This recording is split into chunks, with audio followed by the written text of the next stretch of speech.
It's been a secret in the suburbs for years. A house that holds large private parties for swingers is now gaining unwanted attention, and the city of Duncanville wants to crack down as a result.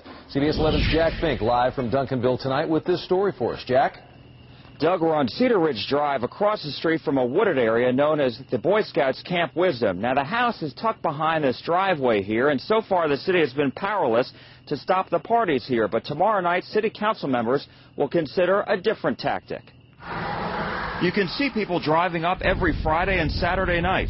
As many as 200 people showed up for a Halloween party when our cameras were rolling. They even have a man at the driveway directing where visitors can park. We have friends over for private parties. The private parties are for swingers. Organizers say it's their own private club. It's called the Cherry Pit. There's a website and pictures giving a tour of where they meet.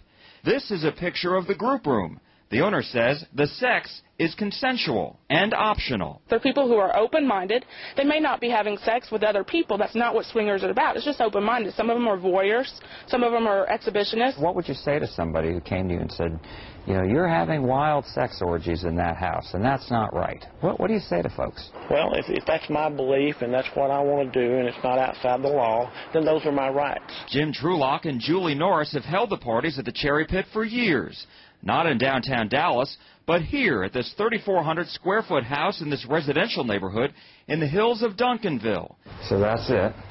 Frank Wood's house overlooks the Cherry Pit, and he's complained to the city for years. I was shocked. You know, I thought you had to be on Harry Hines to have something like this going on, you know, next door.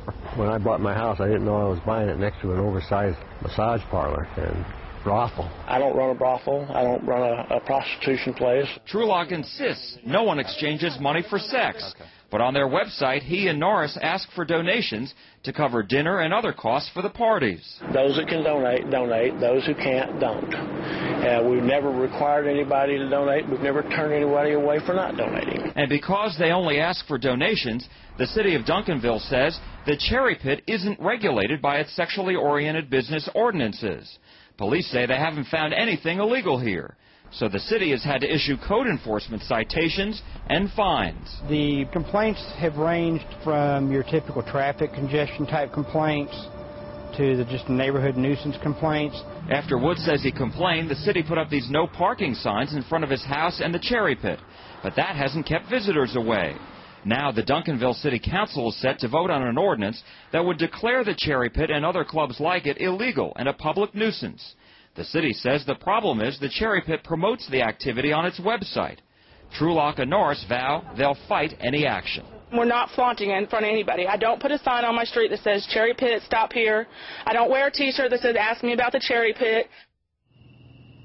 Now, the city attorney says the city won't be out there looking for sex clubs, but if it receives complaints, it will investigate. And if it finds these clubs are out there advertising or promoting themselves, then the city would have an ordinance to shut them down.